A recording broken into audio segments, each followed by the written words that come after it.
Hello and welcome to today's webinar, A Human-Centric Approach to AI in On-Demand Transit, presented by Spare.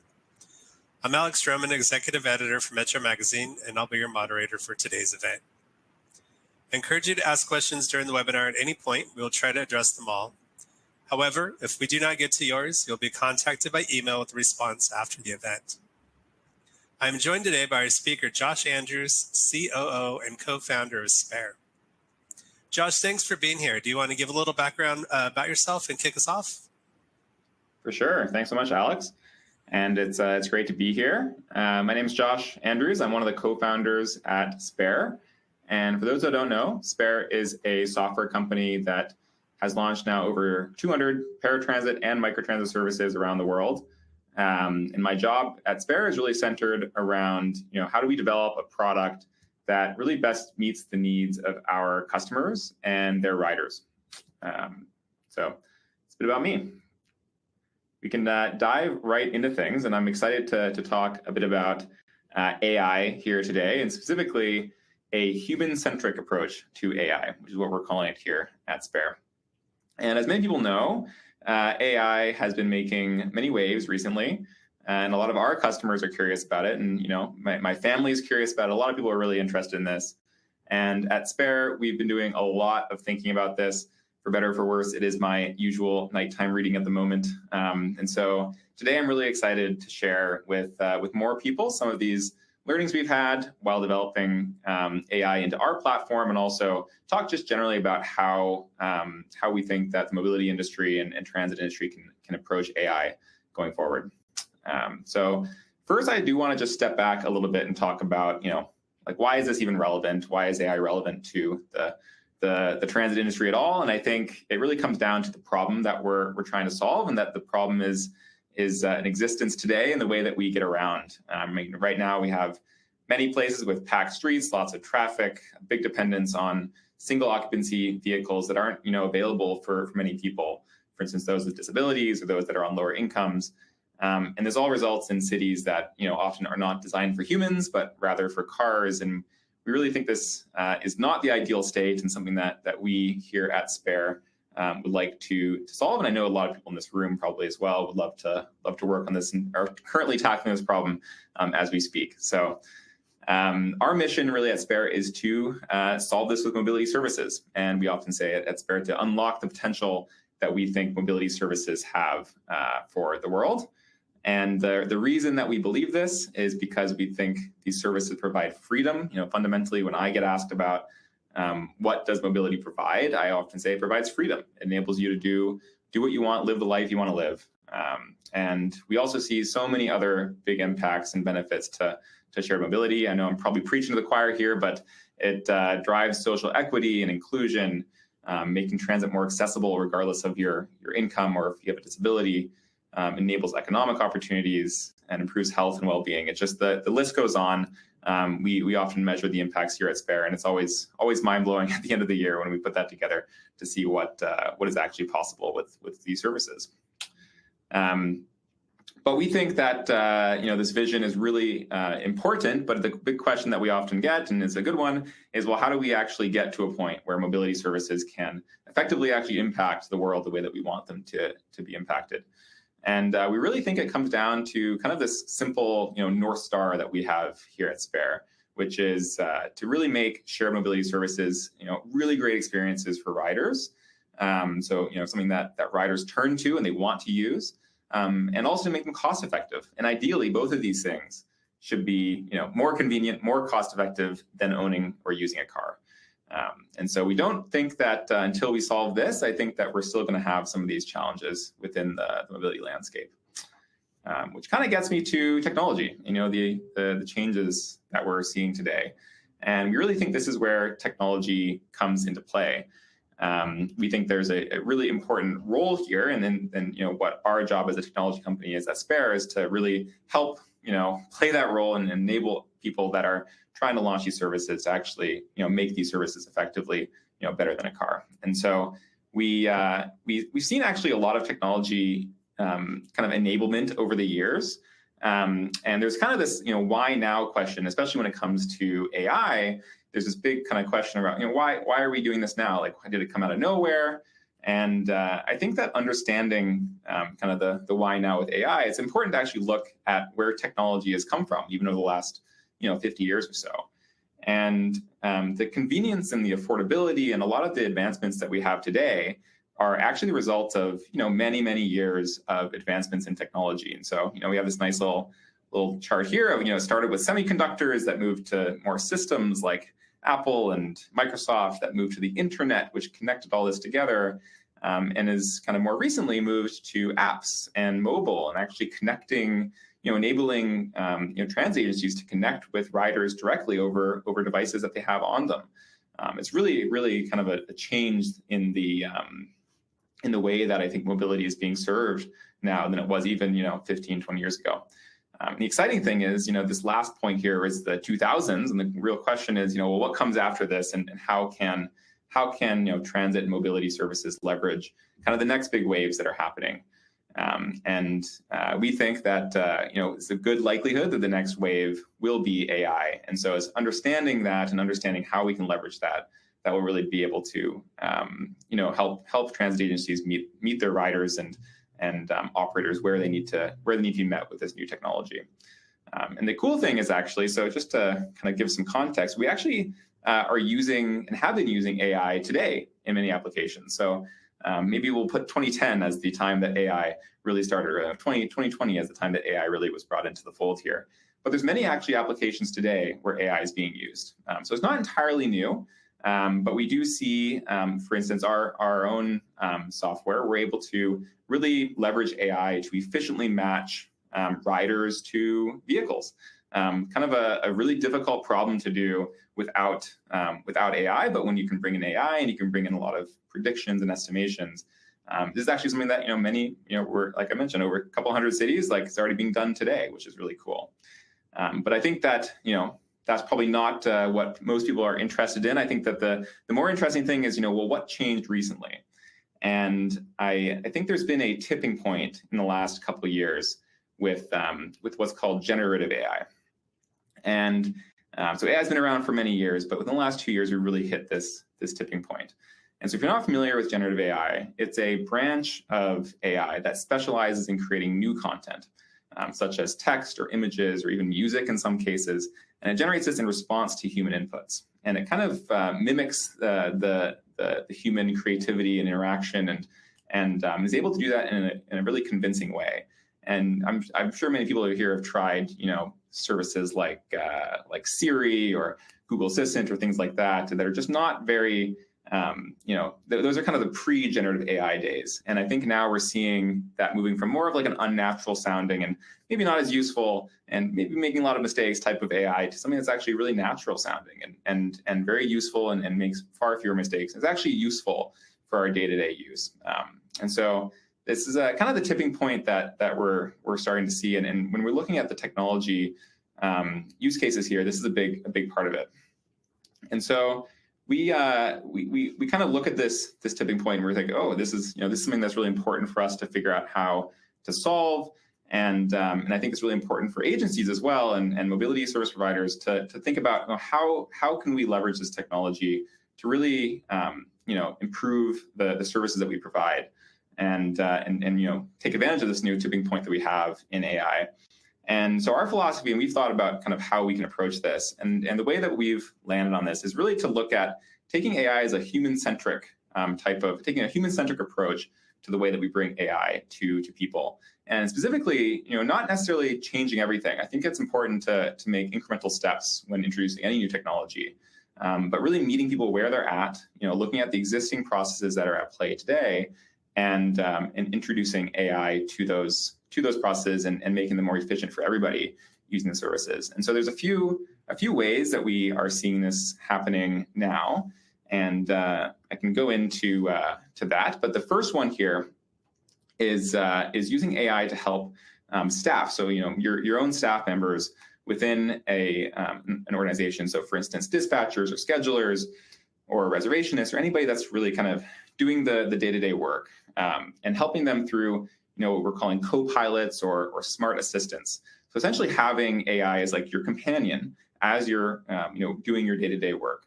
And this has been a really kind of an interesting new approach that I'm sure people here have actually tried some of these existing co-pilots for various types of work. And so integrating these into the day-to-day of transit is I think really critical. And so we've done some of this at Spare, and actually a while back we launched a feature that we call AI search, which essentially is solving this challenge that a lot of our dispatchers and other people in our platform have, which is accessing and finding information. And we found that with AI search, we can actually take in kind of arbitrary data. So, for instance, this is an example of duties, which are shifts in our system within 1 mile of Union Station. And it's kind of just like a question for the system and saying, show me these things. And we can actually leverage AI to bring up results for that and actually get you much faster results in the system. So it's not necessarily replacing anything. It's just making the day-to-day of your operation much faster. In the past, you may have tried to do this, and it may have taken you a few minutes. Now you can do this, the same type of work, and it will just take you seconds. So this is a really exciting application that we're seeing. This is kind of the first that we did last year. And we've seen just tremendous uptake in this over the last year. But we see many other applications of this that we're excited to work with our agencies to bring to market. The other second one here, which is exciting as well, is using AI to make interactions with technology more natural. And so this is, I think often when we work with any sort of technology, it can sometimes be clunky or maybe isn't giving us exactly what we want. And I mentioned Siri and Google Assistant earlier, and these tools are not really very helpful. They're kind of an example of a not very natural interaction with a system. But with AI, we actually have been able to take this technology and interacting with our services and just make it far more natural. And we've found and I'll actually give a demo here in a minute of what this could look like. But we found some new technologies that when you actually connect them all together, it results in a very kind of natural flow of humans communicating with these AIs to just get jobs done. And so today I'm actually going to show a tool that we actually just rolled this out this week. It's very kind of early for us. We're trialing it and demoing it. But it's a really cool new tool we're calling AI Voice. And this tool essentially enables people to communicate with an AI to get information about an on-demand service or to make cancellations or trip estimates with that service, and to do so without any hold time. And it's pretty cool. Really excited about this. And I'm actually going to do a live demo, which is always a risky thing to do in any sort of format. But I'm excited to try a live demo here, and I'll see how it goes. And just to give you an example of what this could look like. Hey there, my name is Ryan, your AI booking assistant. You can chat with me to book new trips, check on the pickup time of upcoming trips, or cancel future trips.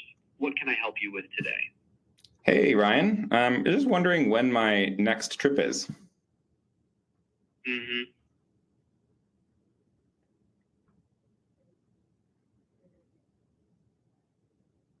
Just a moment while I check that for you. Your next trip is scheduled for tomorrow, Friday, April 5th.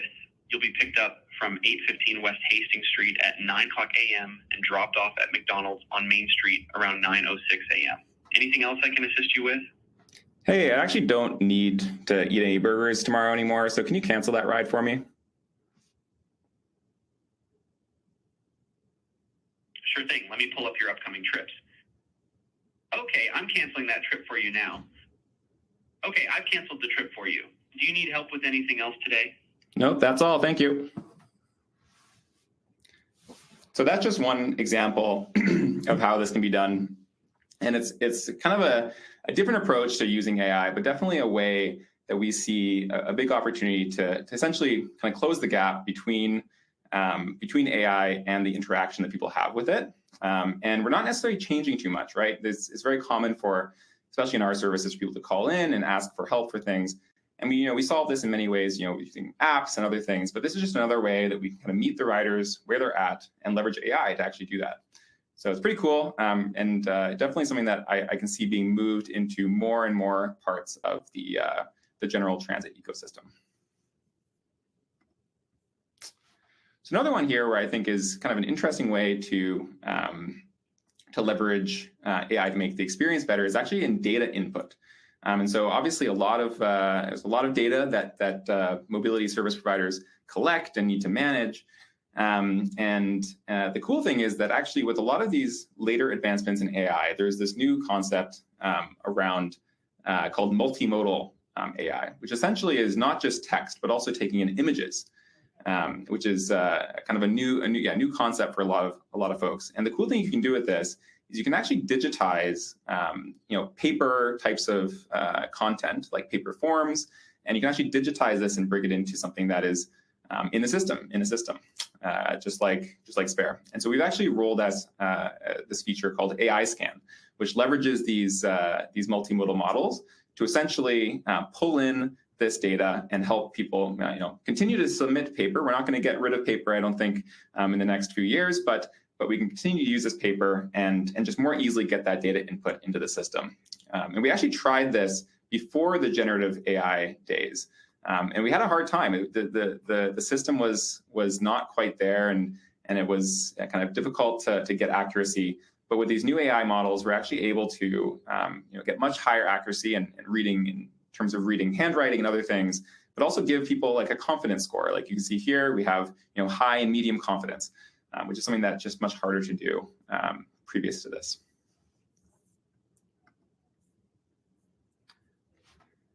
So the uses of this human-centric AI, we think, can have a really immediate impact on experience and efficiency. But as efficient as we can become, the change in demographics means that the vision of total equity inside of transit is actually still, and we think is still out of reach. And there's this concept of the gray tsunami, which the US Census Bureau came up with, which essentially means that by 2030, all baby boomers will actually be age 65 or older. In other words, 1 in 5 people will be retired in the United States, and every day, actually, I think around 10,000 Americans retire, which is interesting. And I think this will have a huge impact on transportation. We think that generally we're going to see the demand for paratransit and generally shared mobility services rise, while at the same time we're actually going to see supply for drivers and dispatchers and others decrease. So this is kind of a big challenge, and it's not necessarily a new challenge. We've seen other locations that have had big demographic shifts like this. For instance, in actually Japan, Japan's population peaked around I think 2010. It reached its peak in 2010, and to mitigate this, the government and the industries there have actually turned to automation and robotics to try to address labor shortages, to provide the same level of quality, the same quality of service as they were previously, but with fewer people essentially. And this is actually what motivated us at Spare to go to Japan actually many years ago. We saw this, and actually several folks from Japan actually reached out to us, and we're kind of sharing this story with us. But so it's actually interesting to see now how that wave will move to more places, and it will be difficult for us to actually manage and adapt to. And we think that there will be a big kind of our best chance really to adapt to these changes will be a lot of things that I've discussed, but also some newer types of technologies like autonomous vehicles. And I think that this is maybe a little controversial in the transit world, but I think they do hold a tremendous amount of potential to mitigate the aspects of demographics of the demographics crisis that's going to be facing Americans and North Americans in the near future. And it will help to actually address this kind of dual challenge of the increasing need for paratransit and the labor shortages that are going to be exacerbated by this aging population. So the technology has been kind of evolving now since the early 2000s. I think that the DARPA challenge, which was the first use of autonomous vehicles, was back in the mid 2000s, like around 2006 to 2010. And over the last almost 20 years now, there's been a lot of progression in AI to enable these autonomous vehicles really to work in cities and have rider-only types of services. And as well, the government and regulators have been preparing for this and doing AV pilot grants and changing policy and regulatory support and working on reskilling programs as well in parallel to make sure that the industry and the world is ready for this when this actually does start to make a bigger impact. And we think the impact will be pretty big, and it could be a real game changer for public transit. We think it could really expand the accessibility for the growing elderly population who need to give up their vehicles and need access to vehicles. It will be quite helpful in addressing labor shortages and the gaps that were left behind when more people are retiring. And it will also really complement mass transit systems with more efficient routing and kind of a rider experience that enables them to get from the first to the last mile. And lastly, we do see, and this is, I think, a really interesting one, but we do see an opportunity to reduce congestion with AVs and actually leverage transit more and actually reduce emissions as well at the same time. So it's really interesting and I think a big change and enabler that will be happening within both the mobility sector, but within public transit as well. And there are many folks that actually have some big visions for AVs, especially in public transit. Oslo actually comes to mind in Norway, and they have a strong vision for rolling out these types of services, really starting with the kind of piloting of a service, moving more into kind of early operations and getting real operations on the ground, and then scaling these up to change regular contracts and through change orders, et cetera, and then really using them to transform a system. So kind of this 4-part approach to rolling these out. And we don't expect it to be in the transform from day one, but we do see there being a real opportunity to start small and actually pilot these. And I think there will be a point where all vehicles, including transit vehicles, will likely be autonomous. And I think there'll be many cases where those vehicles will also have attendants and folks on board that will be there to help riders and make sure the service operates effectively for the riders.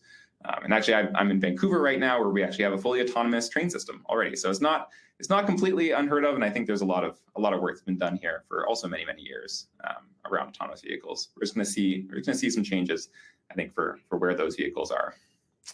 And at Spare, we've actually been trying to help prepare for this as well. We've announced a partnership a little while back around working with May Mobility, who is a autonomous vehicle provider. And I think there's a lot of opportunities to start to actually build out these pilots, sooner rather than later, and actually bringing them into the fold today. So some parting thoughts here before we move into the Q&A. The potential for AI and the emerging technologies here, we really think will play a pivotal role in reimagining how we approach mobility services.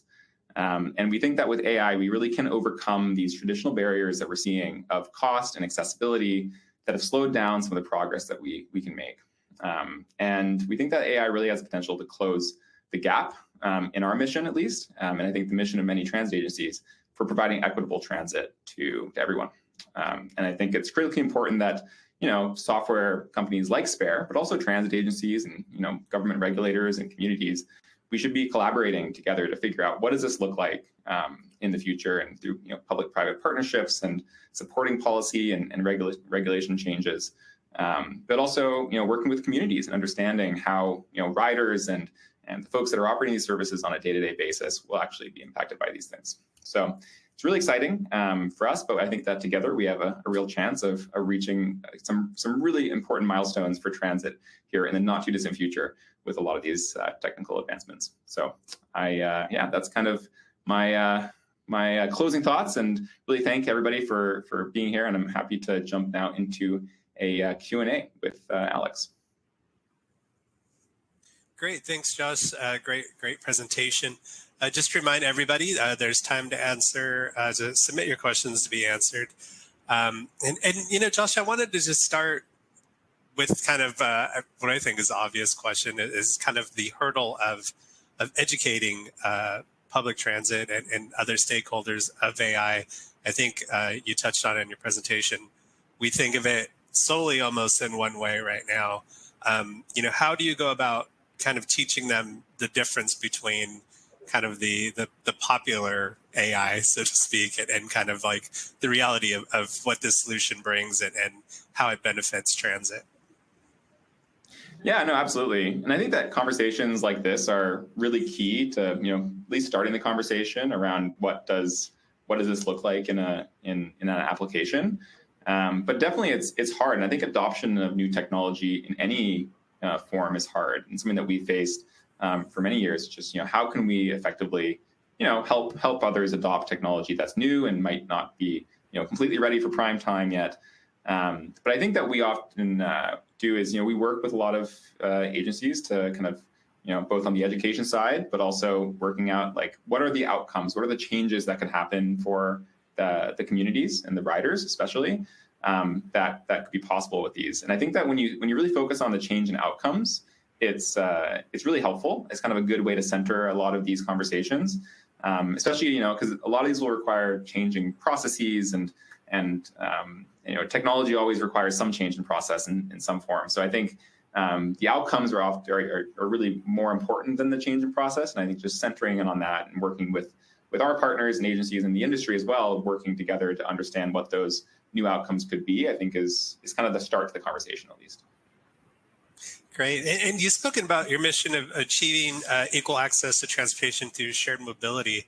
From an industry perspective, what do you see as the primary barriers to making shared mobility more convenient and cost-effective than owning a car?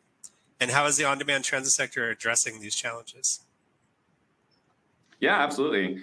I think that there's a classic challenge in transportation around coverage versus frequency, and just ensuring that folks have access to the service to begin with. And I think that it really when we look at the vast majority of the cities that we work with, there's still a lot of places where people just don't have access to a transit service, or they don't have convenient access to that service. And so from a barrier standpoint, I think it's figuring out how can we actually build effective services that do have that degree of frequency that you want in a service, but also have the combination of coverage to get people to that frequency. And I think that's where we at least at Spare, we see there being a real collaboration between building out microtransit services and fixed route services that are complemented by those microtransit services, and really bringing those in. But there are definitely challenges that requires often a change to the service plan, and it requires a lot of introduction of potentially apps and new ways of actually understanding what's available that we face on a daily basis. But yeah, it's definitely happening. And I think if we want to get to a world where people do have where people can choose or do choose mobility services over a car, I think we first need to make sure the service is there. So that's kind of our main focus, and the way that we do that is as I mentioned, trying to build really great high convenience services that are affordable and at a low cost. Great. And with the push toward human-centric technology, what are some examples of how the on-demand industry is using AI and other technologies to improve the experiences of both operators and the riders? Yeah, for sure. And I think I touched on a couple of these in the presentation, but we do see there just being many forms of AI out there today, the demo that I showed, for instance, is a great example of how that can be done. But also with improving I think we're seeing really right now across the industry, actually across all industries, this drive to improving the kind of back office work, and making sure that things that can be done by AI or can be done by automation are done by automation, and then the people that are kind of doing that work manually can refocus on more important things. And I think that's the kind of general shift that we're seeing kind of en masse. And I think there's a lot of technologies that will be enabling that through AI. Yeah, I love the demo. I'm glad the cooler heads prevailed and you chose maybe a salad instead of McDonald's on that day. A lot of people, there's a lot of talk about AVs and it being a possible solution, but also, when looking at solutions, how much congestion they may cause. So when the question that came in, how will AVs reduce congestion and not add to it? Yeah, and I think this is the exact right question, and I think why it's so important that transit agencies are involved in this discussion as early as possible, because I think what we're seeing is that AVs are happening; they're already being introduced to cities, and I think what we need to make sure is that these are done in a way that does not reduce or does not increase congestion. Because if everybody is getting a personal AV, it's not going to be good for congestion.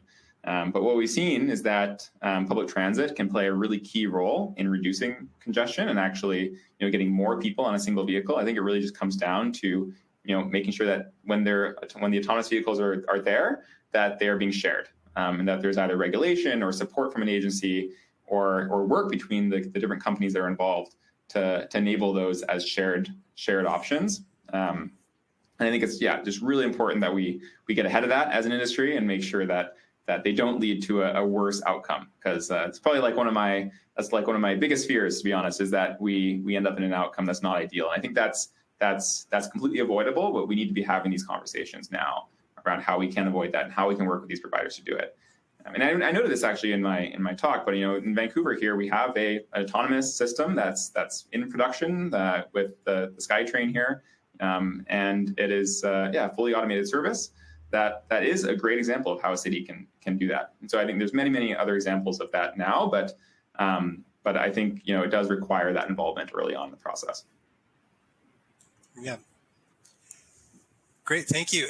Just to remind everybody, there's still time to submit your questions. Feel free, and just to give Josh a break, I wanted to remind you of that. Moving on to the next question, is Spare working on an AI trip planner? Right now, GTFS works really poorly for smaller transit agencies. We have to tell our riders not to use it. Oh, that's very interesting. So yeah, actually the demo that I gave, you can actually call that demo, or you can also text with that demo. There's a lot of different ways you can use it. And we do see a lot of usage actually for that AI companion is actually done with for booking trips and actually managing bookings. So in my example, I did a cancellation, but we're actually seeing more usage for people, planning out trips already. So the cool thing is you can actually feed these, AIs. You can feed them a lot of data about the city and about the system that exists, and it can kind of infer the opportunities for you to get around, and also tell you, help you discover what's possible to get around. So I think I'd love to have a discussion around this actually with the person that asked this question. But I think there's definitely opportunities to help it, especially in different in communities that don't have as great data coming from GTFS. Great. And next question, how can we ensure AI provides full accessibility within the app for all users, including hearing impaired, visually impaired, etc.? Yeah, no, it's a really, really good question. And one thing that we've seen as well is that actually in the AI voice example that I did earlier, we've actually seen that the AI in some cases is actually is better at hearing or can kind of infer what the user is saying, maybe a bit better than sometimes a human can. But even in the cases where it can't, I think it's really important that there is still somebody that is a human that is available to be kind of a fallback for those types of trips, and accessibility should be at the beginning of the planning process for how you implement AI in these situations. I mean, a lot of the services that we power are paratransit services where accessibility, I mean, every service should have this, but accessibility is a really key need. And so looking at it from a lens of, providing, ensuring that people know the flows that exist, right? Know how to get access to the tools they need to book trips and manage trips, et cetera, understand where their vehicles are. I think that's critical to figure out from the very beginning of the process. But then I think that AI can definitely be a tool that we're now using to for some people it might be better, for some people it might be worse, but it's a tool that we can incorporate into the broader set of tools that we have for people that are on the market today. Great. And have you looked at predictive deployment application using AI? For example, pre-positioning service vehicles to areas where the system predicts the next service request will come in? They use this technology in EMS. Yeah, no, this is also a great question. And I think when it comes to, I guess the answer to this is yes, with some caveats, I would say. So when it comes to a lot of our services, they are heavily predicted. So paratransit, as many people know, is a very, it's a service that is heavily pre-scheduled. But then we also are now seeing a lot of services have a core real-time component as well. So there's this kind of pre-scheduled nature that we can now predict where these real-time trips will come in, and ensure that the routing is actually quite accurate. One of the challenges that we face with trying to do too many predictions is that if you're wrong, you might be sending somebody to a location that nobody gets picked up at, and so you got to use it kind of sparingly, to be honest. But we do see there being kind of this blend, especially right now, between these paratransit and more scheduled services and these more real-time services where we can both predict the traffic that we're going to see, predict the road times, and do a really good job of that using AI, but then also to understand these riders are taking rides at a larger capacity during these times of day, and we could probably make sure that the routes can accommodate that when those times come. So right. Yes, absolutely. Great, and along the lines of what this looks like in transit, how is privacy addressed or achieved? Our transit company prevents the use of AI due to the potential risk, security risk, or challenges. No, this is another really good question, and I think the important thing here, especially with a lot of these AIs, is that you understand who the provider is, and making sure that the provider has all the right security certifications that you need, and so that's kind of critical to any use of AI. And the other thing that's important is to ensure that the system is not being trained on your input. So that's really critical. And there are two different kind of modes for this for a lot of AIs. There's one where it does get trained on the input, and one where it doesn't. You really want to make sure that whatever AI with whatever software provider you're using is not using that data to train data that could then be leaked outside of your environment. Yeah, that brings up an interesting question. How do you work with transit agencies in regards to data? What may be beneficial for them to use, what they can and can't use, and that sort of thing. When it comes to data? Yes. Yeah, no, it's a great point. I think there's I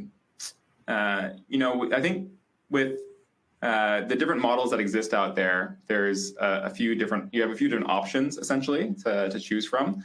And generally speaking, I think the core, the bigger options like the Googles of the world, they have service policies that similar to the cloud that enable us to use those in a safe way. Those types of it's almost more like leveraging the cloud in that way and using that infrastructure. It's a bit more personalized, and you're not actually sharing that data outside of that environment. So I think it's important that you focus on that. And then when it comes to personal and data that your agency has, you do want to make sure that whatever provider is being used is you're not sharing that accidentally to other third parties that might be using it and training it. And I think that it's probably good to have AI policies internally that state which AI systems you have agreements with to ensure that data is not being shared. I think that generally speaking, though, as long as you have the right compliance in place and you have the right, for instance, SOC 2 is really important in our industry. As long as you have that right compliance in place, then and you have that agreement in place between the two parties, then it should be similar to using the cloud. Great, thanks, Josh. We still have some time, so we're going to keep asking questions. Just a reminder, if you have some questions, feel free to type them in there, and hopefully we will get to them in the time we still have left. Next question, obviously, probably a question on a lot of people's mind. What advice would you give to someone who works with folks who fear AI? Yeah, as someone who personally sometimes fears AI, I think I think about this myself. But I think the important thing is that we don't ignore it, because it is a really important technology, just like the technologies that have happened, as I mentioned, through the last 50 years. This is yet another iteration of that. I don't think it's gonna, I don't think everything's gonna go, crazy right off the bat. I think that it's going to be more incremental than I think a lot of people online might make you think. And but the important thing is that we don't ignore it, that we understand it, and that we find ways that it actually can help us in that we actually build a philosophy around it, right? I think our philosophy being a human-centric AI philosophy is really important because it gives us a model and us a framework for how we can then bring this to people. So I think that if you're chatting with somebody who's afraid of AI, I think maybe it's a good conversation to have. What is your personal philosophy around it? How do you think this can be useful? What are the fears that you have, and how can we make sure these are mitigated going forward? And everybody puts himself in a position that can best utilize it going forward as well. Yeah, I would imagine, as transit agencies are introducing this kind of technology, typically they work very closely with their customer base. I would imagine that they're kind of walking them through these kind of these AI kind of tests, that like the one you did, the demo that you did earlier. That obviously would be a step in ensuring that people have less trepidation to use AI and obviously feel more comfortable and see what the capabilities are, right? Yeah, absolutely. Yeah, and getting comfortable with it, experiencing it. I think it's less scary when you start using it.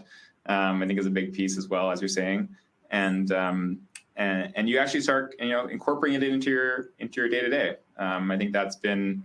I know a lot of folks around the world have been already doing this, but then there's still a tremendous opportunity to do it more, and I think that's kind of the real challenge, and the communication aspect around it and helping people understand what's possible is definitely going to be a challenge. But I do think you're right. Showing people what it is really going to demystify it quite a bit, and giving people the demos and showing, kind of as I mentioned earlier, also talking about the outcomes that are possible because of this change in technology will be really critical. Because I think that most people are really aligned in the outcomes that we have. We all have, I think most people in this room have very aligned outcomes for what we're trying to achieve. What it really comes down to is how do we get to those outcomes? And I think AI is not the be all end all, but it's definitely one tool that we can have now to help us get there. Great. And along those lines, are customers using AI voice yet? And if so, what have been the results? Yes, that's a good question. So we did actually just launch it this week, and we've so far seen really, really positive results. I think it might be a little too early to share the numbers on it, but we've seen. I think that the challenge with AI voice that it's trying to solve is essentially, can you make your existing IVR, or maybe even if you don't have an IVR, add an IVR that's really effective at managing more and more calls, right? Because the challenge we're seeing in a lot of agencies is long hold times and long handle times, things like that. And so we the first places that we're doing this are actually moving from IVR to AI voice and introducing that. And so far, we've seen around 5 to 6 times the usage of AI voice that we saw of the IVRs previously. So it's extremely successful results so far, but we'll definitely publish more information on that and do more knowledge share around that once we have more than a few days of data. So I don't want to jump to any conclusions too soon, but it's looking very, very promising so far. Great, thanks, Josh. We still have quite a bit of questions. I think some of these will be kind of switching gears different ways. So, starting with the first question here, looking beyond current applications, what are some future innovations or breakthroughs in AI that you are excited about exploring with the on-demand transit space? Yeah, this is one that as I mentioned, this is my nighttime planning and reading. It's definitely something that there's a lot of opportunities, and I mentioned a few that we're introducing today. And I don't want to spoil any really exciting future announcements, but I think there's definitely a lot of opportunity with data analysis and basically understanding your users more. So looking at bringing in lots and lots of data and lots of information about where are people going to and from, what types of places are they going to, and then looking at understanding that and finding ways to make your services better. So that's an area that I'm really excited about, because I think, again, it will really just improve the outcomes for riders if we can continually develop better services and do that faster. So definitely data and managing and investigating data is an area that I'm probably the most excited about, apart from these other things that I've already mentioned. And there's many other applications as well. I think the co-pilot model will be really exciting to basically just give everybody superpowers. That's kind of how I word it. Is yeah, it's possible to really just improve the day to day and make it so that you can focus more on customer service and things like that are yeah, not as easy to solve with AI. I think that's that's kind of the direction at least we're seeing, and something that I'm excited to bring more to the market as well. Great. The next question, how do you recommend agencies measure success? And will that change as AI is more common? Yeah, no, this is a good one. I think that it really depends on what success is for the agency, I would say here. But generally, from my perspective, I think it is a matter of understanding your on a very basic level, are the people that need rides or that are depending on the agency for rides, are they able to get them in a convenient and timely manner? And also, are you able to basically deliver the number of rides that you need to do as well, right? So I think that's been a lot of services that we see are actually quite capacity constrained rather than demand constrained, which essentially means there's opportunity to provide more people more service, which to me is always really exciting idea. And so if we can use AI to help us build some adjusted goals or adjusted goals for what's possible around that, then I absolutely think that AI will have an impact on that. But yeah, the goals that we're seeing at this point, at least with new tooling, it kind of depends on the tool, but with AI voice, it's things like average hold time is a big one. How much hold time were we seeing before, and what is the hold time that we're seeing now? And we have also some really exciting numbers here, but with our initial rollouts. But yeah, that's a big one. And I think there's going to be around ridership and on-time performance. A lot of the typical numbers I think will be the same, but maybe we can shoot for higher numbers. And that's what's really exciting. Yeah. And with getting some of this information in real time, I mean, that means the transit agency and it can work with you and can really kind of adjust maybe some of their goals for that particular day, or if they're answering a particular need that they're getting from their customers from feedback, right? Oh, absolutely. Yeah, I think that's another huge benefit here is being able to measure these things as in real time as the time goes on. And you can actually be much more proactive in the feedback that in the actions that you can take based on this.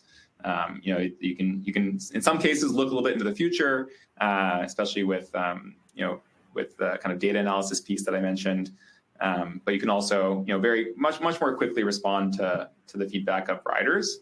And if you see demand coming in and you're not able to meet that demand, or you change the service in a way that enables you to take in more demand, then this is, there's many opportunities to react much faster here with this. So, great. Next question: is the AI voice a dedicated line? If so, do callers have the option to speak to a live rep? Yes. So the AI voice that we have is trained to essentially look for issues or look for things that are not going well in the call, and the second that happens, to recommend moving to a human agent. And so there's still that option. For instance, if there's no communication that's detected or something like that, it will still move to a human line. But we do actually recommend starting with the AI line, as we've seen just some really tremendous ability to both understand riders that are sometimes harder to understand, or in windy environments or things like that. The AI is actually really good at hearing those types of things, where me as a human actually have a harder time doing that. So it's interesting to actually experience both of those. Just kind of see how that change happens. But yeah, overall, definitely recommend ensuring that you have the capacity for the humans as well. And I don't see that going away, not yet, and not for a while. I think that's important to have those, and there will be specialized cases.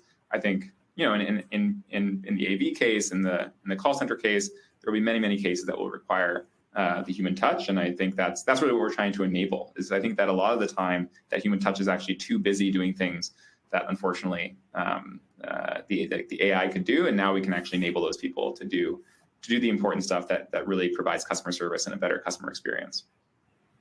Right. Yeah, great point. What security certification should a transit agency look for when working with technology partners? Yeah, this is one that we get frequently. So I definitely recommend SOC 2 compliance is kind of the gold standard for security, and yeah, I would definitely recommend ensuring that all of your providers have that and have that authorization. For more like healthcare data and data that is associated with that, I do recommend HIPAA compliance as well.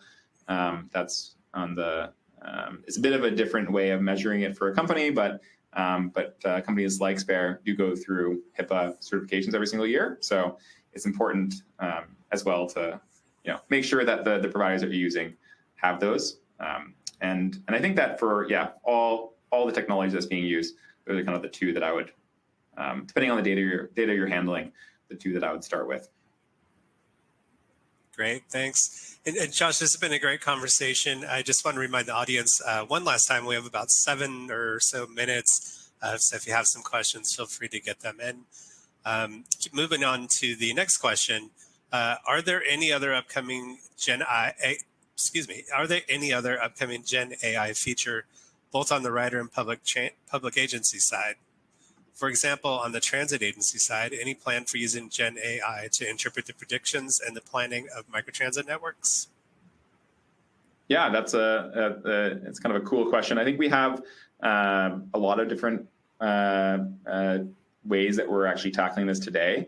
And I think that when it comes to understanding, this kind of goes back to the data question, but understanding where the data or understanding where the people are trying to get to and from and what the data tells you is actually really difficult right now. I think it's, I often tell our team here at least that what you're really trying to understand is if you put in my case, McDonald's here, like how many people are going to want to go there, right? And I think that's the real question. And I think it's a hard one to answer, but especially when it comes to planning these services. And I think that a lot of services have traditionally been actually more retroactively planned. They see people going to McDonald's and they say, okay, let's serve this area. But I think that what AI gives us the opportunity to do going forward actually is to look forward and say, okay, if there's this new McDonald's here, we actually think there's probably going to be, at least Josh will be going there at some point. And we need to make sure that that's serviced with a mobility service. So it allows us, I think, to move to be a bit more proactive in our planning. And there's definitely many features that we have inside of our planning side, our Realize product that does help address this. But a lot of opportunities still. I don't think that anybody's really cracked the nut yet. So I think there's a few things that I'm sure we'll be excited to announce in the not too distant future around this. And I think that a lot of opportunity for the industry as well to embrace this in that way. Yeah, and you touched on the gray tsunami, and that's really going to be huge, not only in a general way, but also in transit. Given the demographic changes on the horizon, what strategies do you believe the on-demand transit industry should adopt to meet the growing demand for services like paratransit and to cope with potential labor shortages? Yeah, I think it really does come down to ensuring that that these services are able to be provided at a compelling cost. I think that it can often come down to that, and as we see labor shortages, costs will, I'm assuming, go up. And so I think that's, getting ahead of that and figuring out how can we make sure that these services are actually done at a compelling cost and especially to the rider, but also to the agency, will be important for that. And then also experience. I think that a lot of people that are going to be leveraging these services might be used to taking a personal vehicle in a lot of cases, right? So I think having a service that is compelling enough, the expectation will be quite high. So having a service that is competitive to that and compelling enough for people to take it will be really, really important. Otherwise, I think there will be potentially more complaints or people that are unhappy with the service because it's not meeting their expectation. Great, and we got 2 more questions here. And just a reminder, if we have not gotten to yours, we'll be in contact after the event. The next question, is there a way to track the type of purpose calls coming into the AI system? Yeah, the answer to that is yes. There's a couple ways that we do this today, actually. So the first way that is kind of the simplest is we generally know what actions were taken because those actions are taken on Spare. So we can see, okay, this person came in and the system looked up to see what their next trips were. And so we generally know that's going to be an ETA. Or the person came in and made a few cancellations, so we know that was a cancellation, et cetera. But then there's also this kind of this field of calls that we get now where maybe no actions were taken or it wasn't a success or something happened or they got transferred and to a human agent and the AI wasn't able to fulfill maybe its goal. In those cases, actually, what we started to do is actually use AI to grade the AI. So it's an interesting kind of feature of AI where actually when an AI has an output, it's actually better at understanding, once it's done the output, what a better version of that output would have been.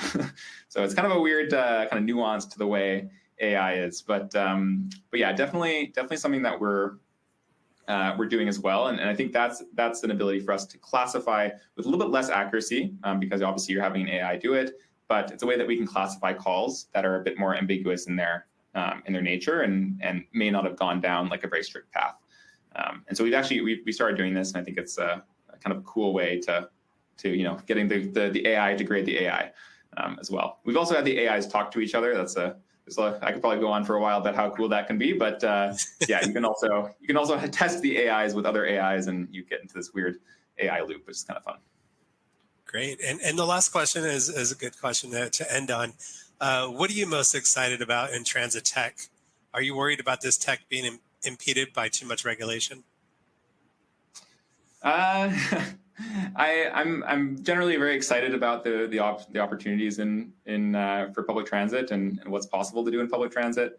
I think the thing that maybe gets me most excited is just seeing, and we publish a report actually every year because of this, but just seeing the impact that these services can have for people, and just seeing how much demand public transit services still actually have that's not being captured.